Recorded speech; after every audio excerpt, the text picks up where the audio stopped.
A single leaf of cracked vellum sits in a locked wooden chest in the treasury of a monastery in Axum, Ethiopia. No photograph of it has ever been published. The page contains a chapter that describes, in plain language, the exact moment demons came into existence. Church leaders removed the Book of Enoch from the canon at the Council of Laodicea in 364 CE. They banned it. They called it dangerous.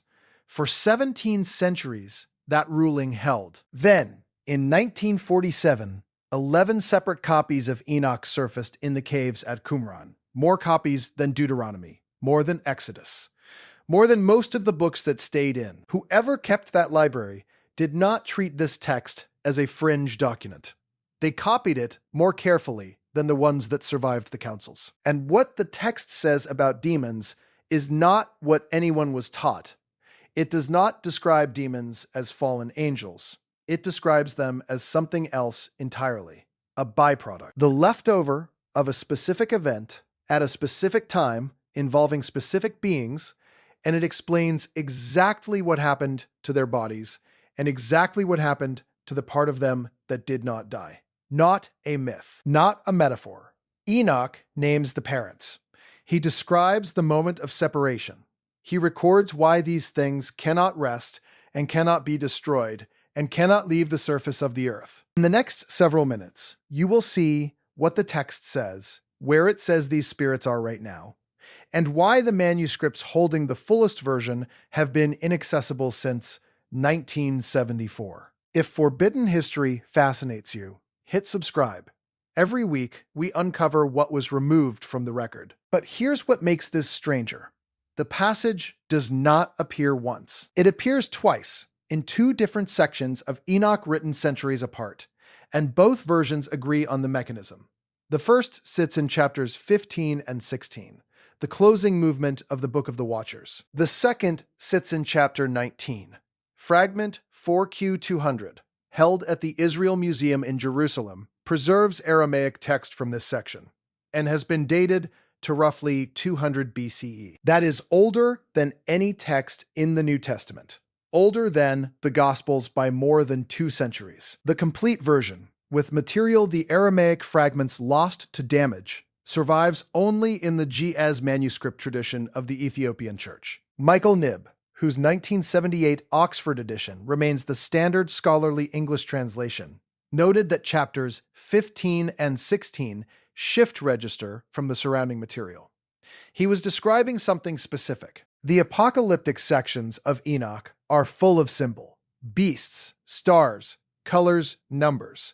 Chapter 15 has none of it. It reads as a set of instructions being delivered to a man who is expected to carry them somewhere, and it explains a cause and effect chain in the flat language of someone stating a fact he assumes will be verified. The level of detail is wrong for ancient literature. First person, direct address, a speaker giving a reason, then a consequence, then a permanent condition.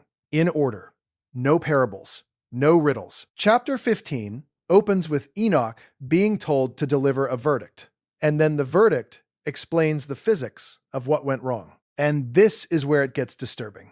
What we're looking at breaks into 3 parts: the origin, the separation, the condition. Start with the origin, because it is the piece that contradicts everything most people assume.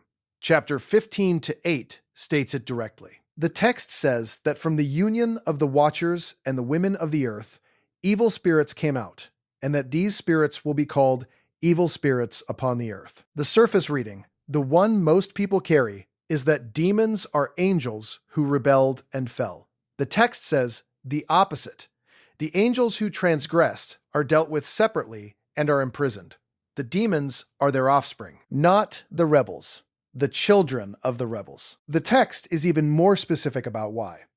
Chapter 15 to 9 explains that these beings were born from 2 different origins at once, from the spiritual and from the flesh.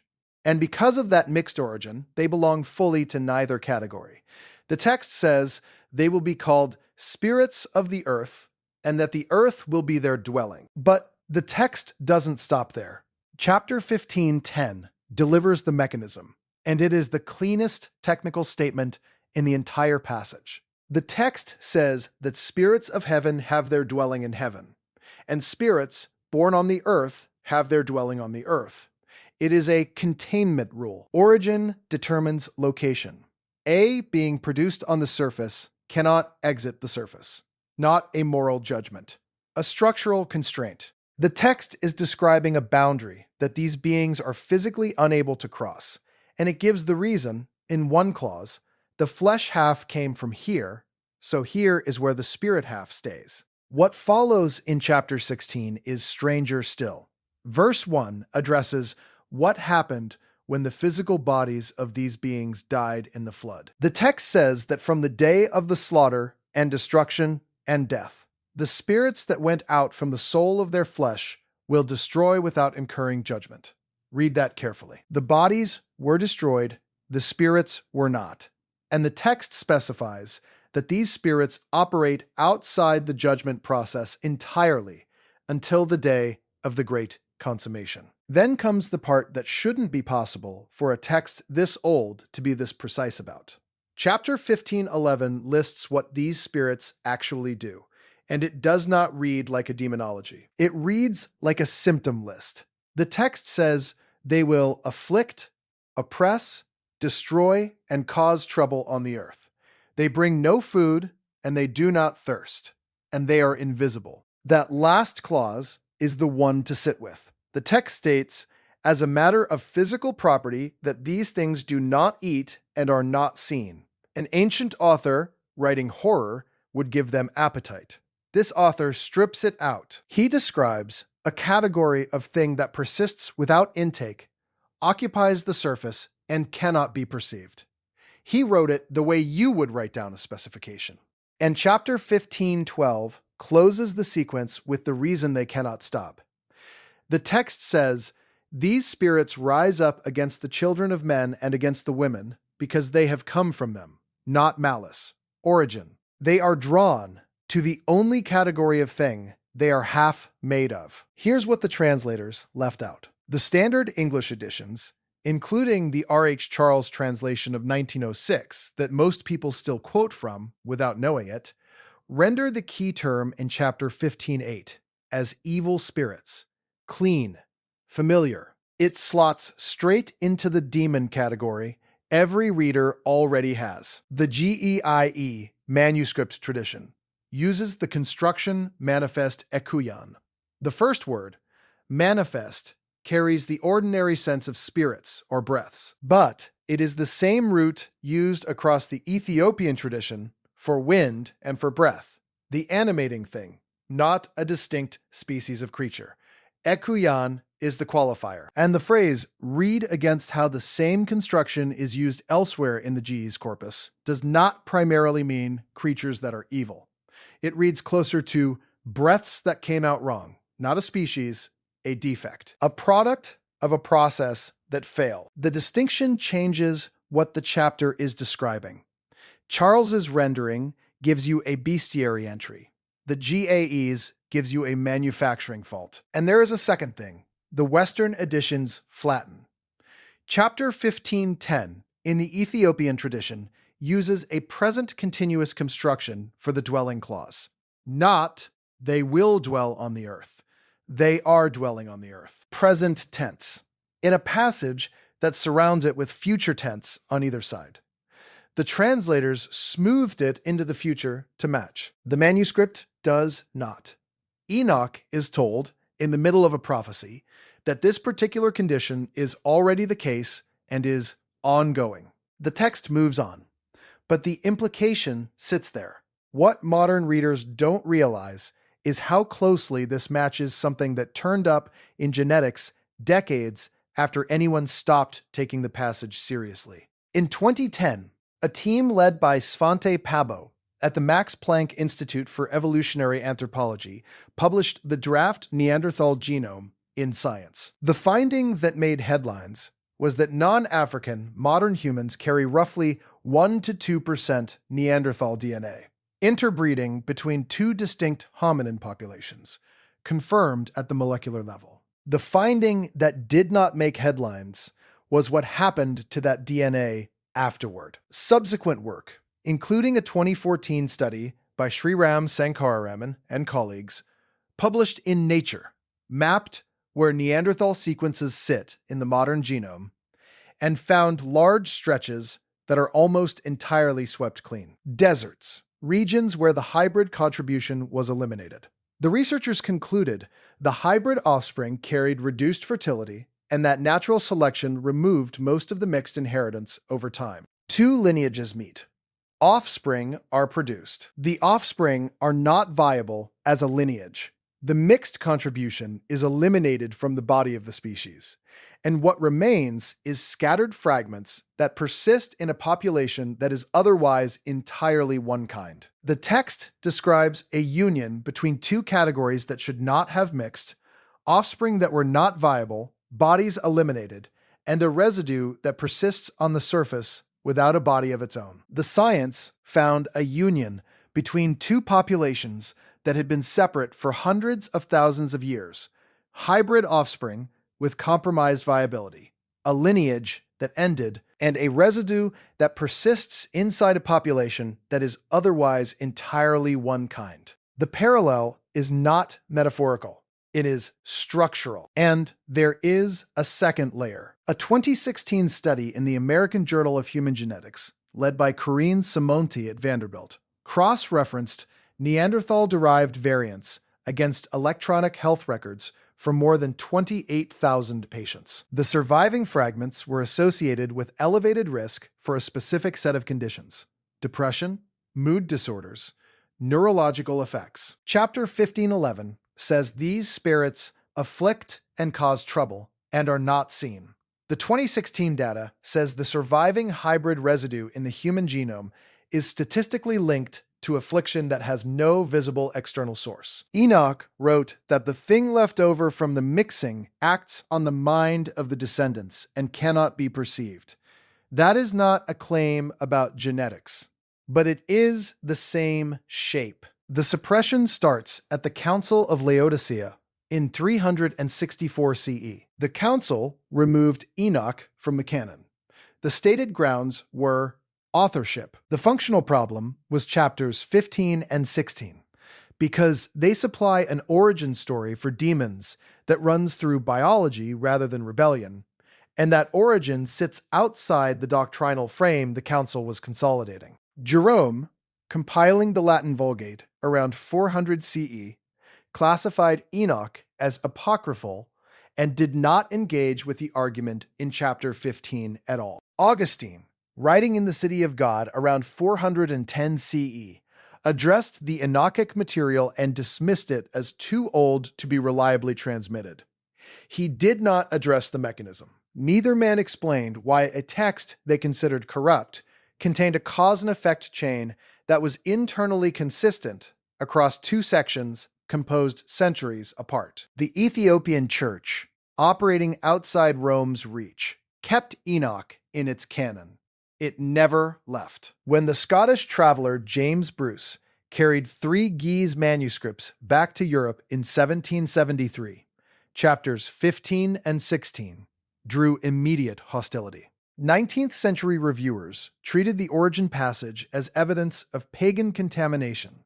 Charles, in 1906, footnoted the spirit's material as folklore absorbed from surrounding cultures. He did not explain how folklore produced a passage that specifies a containment rule, an invisibility property, and an absence of metabolic need in 3 consecutive verses. Then, the modern layer. After the Ethiopian Revolution of 1974, the new government reclassified church holdings as national cultural property.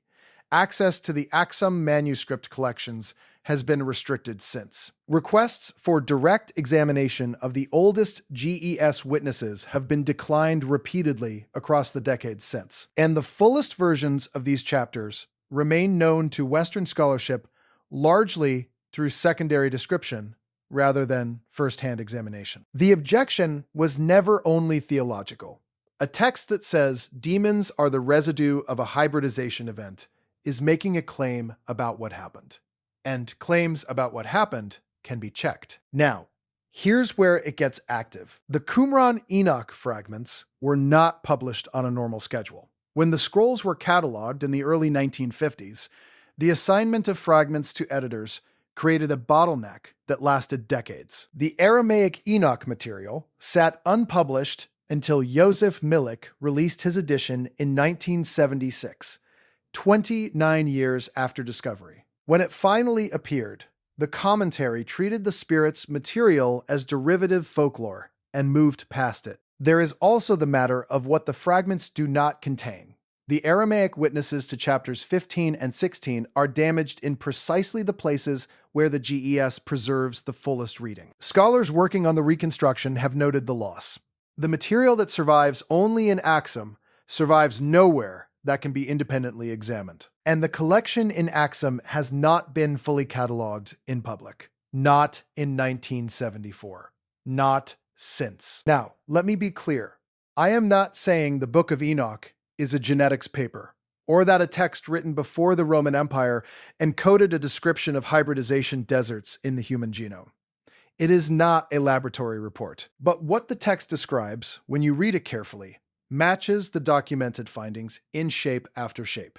Two populations that should not have mixed. Offspring that were not viable as a lineage. Bodies gone from the record. A residue that persists in the surviving population and cannot be seen. And an association between that residue and affliction with no visible source. Enoch had no genome, no microscope, no concept of a species boundary. He should not produce a chapter that explains an unwanted category of being as the leftover of a failed cross between two lineages and then specify that the leftover is confined to the surface, cannot be perceived, and requires no food. And yet, the text sits there, in Ge'ez and in Aramaic, in fragments pulled out of a cave in 1947, and in a chest in a monastery that has not opened its collection in 50 years.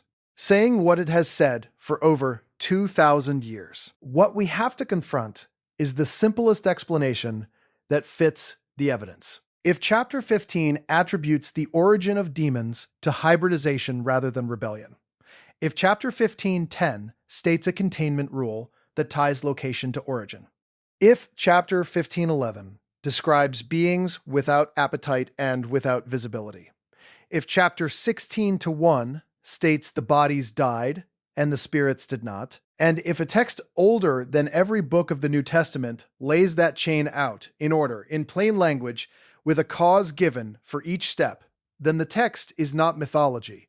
It is documentation. Enoch went somewhere. He was told something. He wrote it down with the same matter-of-fact tone you would use filing an incident report. He was not interpreting signs. He was recording a mechanism and its consequences. What chapter 15 describes is either a symbol we have misread for 2 millennia, or it is exactly what it says it is. The GES manuscripts remain in Axum, behind stone and state restriction, uncatalogued in public.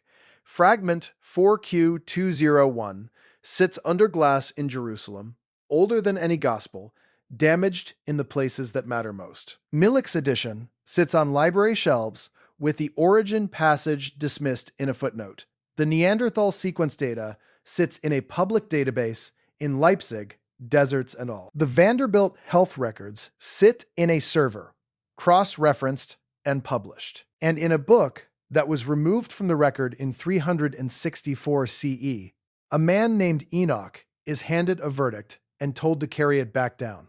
And the verdict says, the bodies are gone, but the spirits remain. And the earth is where they will stay. The bodies are gone, the record is still here, and whatever chapter 15 is describing is still on the surface, exactly the way Enoch said it would be. If this is the kind of investigation you want more of, the next one is on screen now.